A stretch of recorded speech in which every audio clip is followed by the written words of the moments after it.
For generations, it has been the place where dreams come true, a kingdom of magic, wonder, and impossible happiness. But before the parades, before the fireworks, before the millions of smiles, Disneyland was simply impossible. In the early 1950s, the visionary at its heart, Walt Disney, faced a challenge far greater than any animated villain. He wasn't just creating a theme park, he was attempting to create an entirely new kind of experience against all advice, with a financial risk so colossal it threatened to destroy everything he had ever built. It was a gamble on an unprecedented scale. $17 million, a staggering sum in 1955, borrowed against his personal life insurance, against his company, against the very goodwill of Mickey Mouse himself. Everyone said it couldn't be done. The banks refused. His own brother, Roy, thought he was mad. And yet, out of an orange grove in Anaheim, California, Walt Disney conjured a world unlike any other. This is the story of that colossal, desperate undertaking, a tale of inspiration, invention, and the sheer audacity of a man who refused to believe in the word impossible. To understand the extraordinary vision of Disneyland, we must first understand the extraordinary man who dreamed it. Walt Disney's childhood in Marceline, Missouri, was more than just a backdrop. It was the blueprint. He yearned for a bygone era of innocence, of small-town charm, and, most importantly, of wonder. His fascination with miniature trains, an obsession he maintained throughout his life, was not just a hobby. It was an early lesson in building and controlling a perfect miniature world. These early experiences, coupled with visits to often dirty and disreputable amusement parks of the era, sparked a revolutionary idea. Walt loved taking his daughters, Sharon and Diane, to amusement parks, especially the merry-go-round at Griffith Park. But he noticed something. While his children were captivated, the parents often sat on benches, bored, with nothing to do. The parks themselves were often grimy, unkempt, and frankly, unsafe. He saw sticky cotton candy, broken rides, and even broken dreams. Walt realized something profound. There was no single place where children and adults could truly enjoy themselves together in a clean, imaginative, and wholesome environment. This simple observation ignited a spark. What if he could build a park that was different? A park where the imagination was set free, where the details mattered, and where the family experience was paramount. He began sketching, first envisioning a small Mickey Mouse park adjacent to his Burbank animation studio, a safe haven for his employees and their children. But Walt's imagination, as we know, was never content with small. The idea consumed him. During a European trip in 1951, Walt visited Tivoli Gardens in Copenhagen and was enchanted by its beauty, cleanliness, and family atmosphere. He studied other parks, took notes, and imagined something bigger.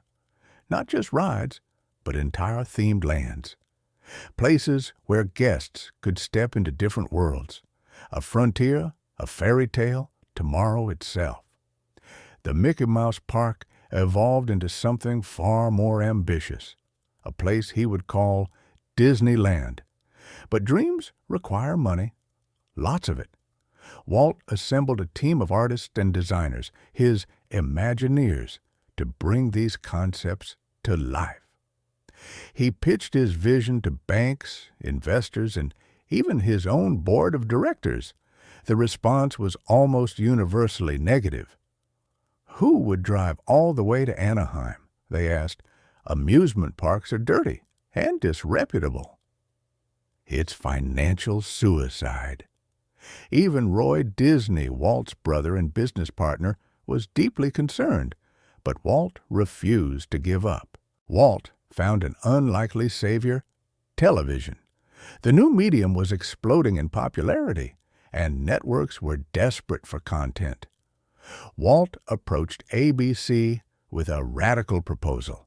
In exchange for a television show, one that would promote the yet-to-be-built Disneyland, ABC would invest in the park itself. It was a revolutionary deal, one that would forever change the relationship between media and theme parks. ABC agreed to invest $500,000 and guarantee loans up to $4.5 million. In return, they received a 34.48% ownership stake in Disneyland. On October 27, 1954, Disneyland premiered on ABC. Hosted by Walt himself, the show became an instant sensation. Each episode took viewers into the magic of Disney animation, featured classic films, and most cleverly, provided weekly updates on the construction of Disneyland Park. Americans gathered around their television sets to watch Walt walk through muddy construction sites, explaining his vision with infectious enthusiasm. He showed them concept art, introduced the themed lands: Adventureland, Frontierland, Fantasyland, Tomorrowland, and made them feel invested in this impossible dream. The show was brilliant marketing. By the time Disneyland opened, millions of Americans felt they had already been there. They knew about the Matterhorn that wasn't yet built, the Jungle Cruise, the castle. Children begged their parents to take them.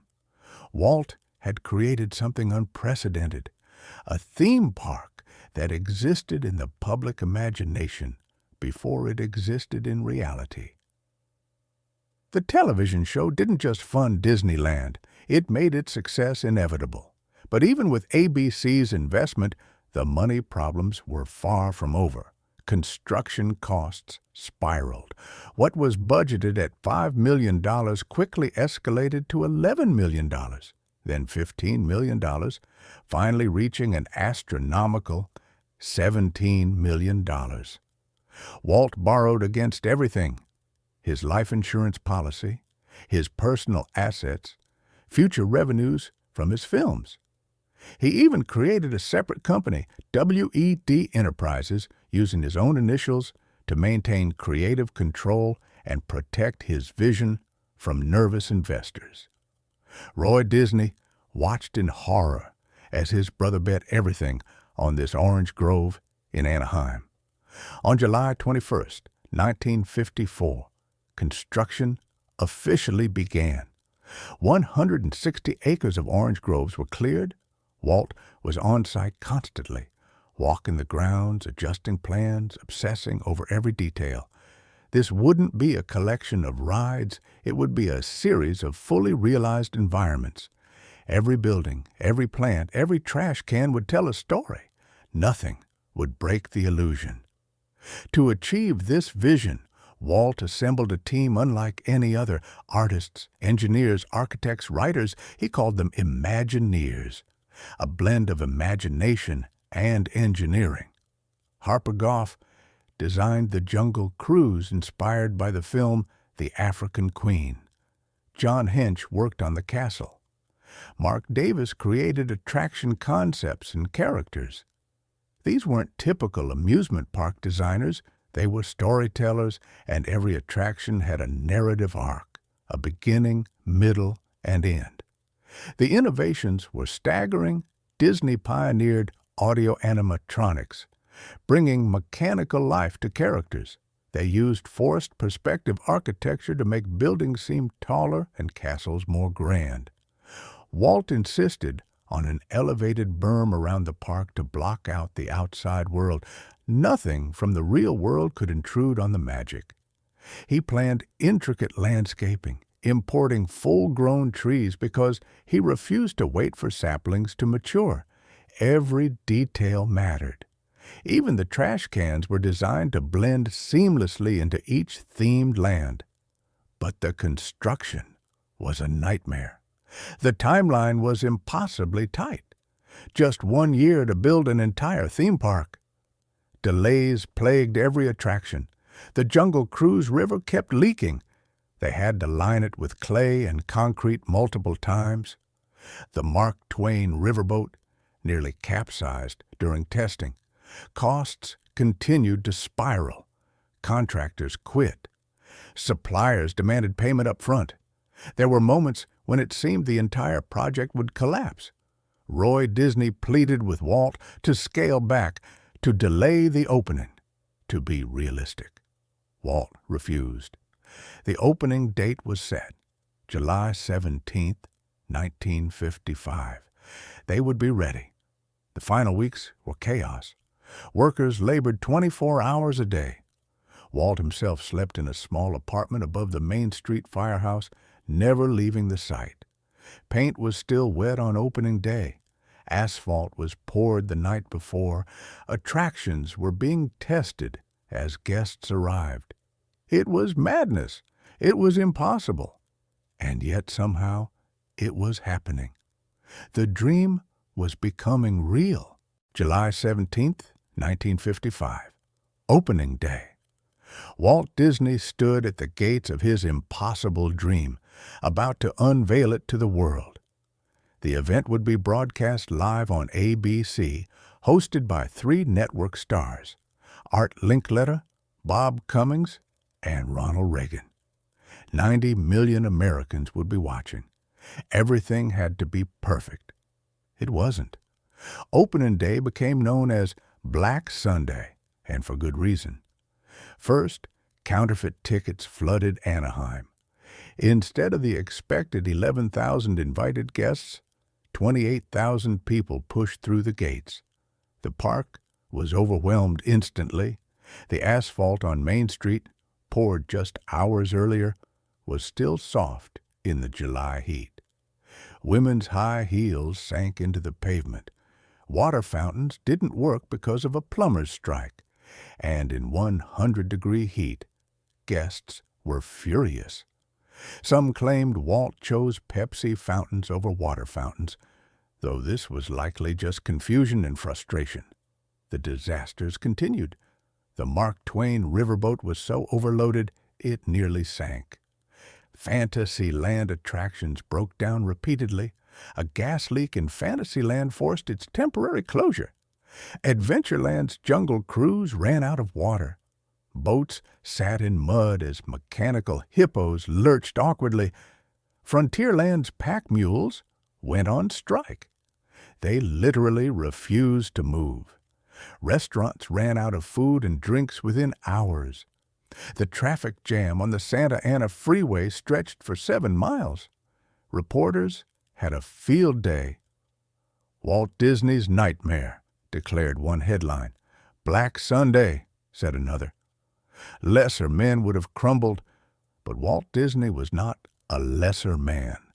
He walked through the chaos, greeting guests, apologizing personally, already planning fixes. He saw past the disasters to what the park could become. That night, exhausted and surrounded by negative reviews, Walt reportedly said, I could never convince the financiers that Disneyland was feasible, because dreams offer too little collateral. But he also knew something the critics didn't. The dream wasn't done. It was just beginning. Within weeks, something remarkable happened. Word of mouth began to spread. The initial disaster was forgotten as the park's true magic emerged. Families returned, again and again. They walked down Main Street and felt transported to Walt's idealized small-town America. They explored Adventureland and experienced exotic jungles. Frontierland took them to the Old West. Tomorrowland promised a gleaming future, and Fantasyland, the heart of the park, brought Disney's animated films to life. By the end of 1955, more than 1 million guests had visited Disneyland. The financial turnaround was equally dramatic. Despite the massive debt, Disneyland became profitable within its first year. The park generated revenue not just from admissions, but from an ingenious ticket system, A through E tickets, with E tickets reserved for the most popular attractions. Merchandise, food, and partnerships added millions more. Walt Disney, who had fought his brother every step of the way, finally had to admit Walt had been right. By 1960, the $17 million debt was paid off. Disneyland wasn't just a success, it was a phenomenon. But Disneyland's impact went far beyond balance sheets. It created an entirely new industry, the modern theme park. Before Disneyland, amusement parks were local, seasonal, and often disreputable. After Disneyland, they became destinations, requiring theme, story, and immersive experiences. The park influenced everything from urban planning to entertainment design. World leaders visited. Nikita Khrushchev, the Soviet premier, was furious when security concerns prevented his visit in 1959, calling it one of his great disappointments of its American trip. For Walt Disney, the vindication must have been sweet. The man who was told he was mad, who risked everything, or who mortgaged his life and legacy, had proven them all wrong. He had created something that never existed before, a place where dreams literally came true. But more importantly, he had created something lasting, a place where families could be together, where imagination was celebrated, where the magic of childhood could be preserved and shared across generations. Walt never stopped improving Disneyland. He called it his living blueprint, constantly evolving, always growing. The Matterhorn bobsleds arrived in 1959, the first tubular steel roller coaster in the world. Pirates of the Caribbean opened in 1967, months after Walt's death, representing his final masterpiece of audio animatronics and storytelling. The Haunted Mansion followed. Each edition raised the bar, not just for Disneyland, but for the entire entertainment industry. Disneyland's success inspired Walt's final, grandest vision, a park that could correct the mistakes of Anaheim. In the swampland of Central Florida, using dummy corporations to secretly purchase 27,000 acres, Walt planned Walt Disney World.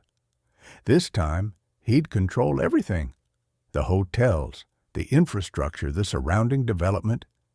He imagined an experimental prototype community of tomorrow, EPCOT, where people would actually live in his future-focused city.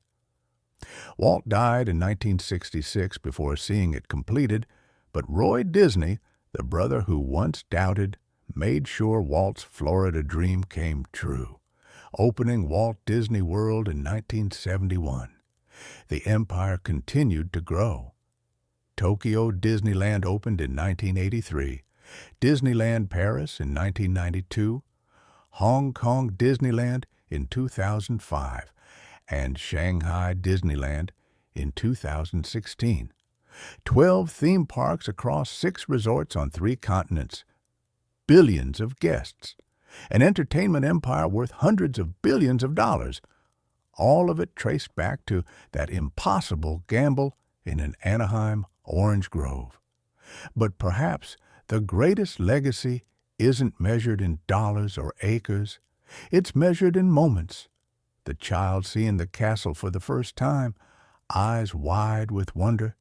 The grandparent sharing Disneyland with their grandchildren, watching them experience the same joy they felt decades ago. The family that sets aside their differences and disagreements for one day of pure, uncomplicated happiness. Walt Disney didn't just build a theme park. He built a place where, for a little while, the world is exactly as we wish it could be. In 1955, everyone said it was impossible, too expensive, too risky, too different. But Walt Disney proved that the impossible is simply what nobody has done yet. He bet everything, $17 million, his reputation, his legacy, on a dream. And in doing so, he didn't just build Disneyland, he built proof that magic, real magic, is possible when you refuse to stop believing. The impossible kingdom stands today as a monument not just to one man's vision, but to the power of dreams themselves. And that might be the most magical thing of all.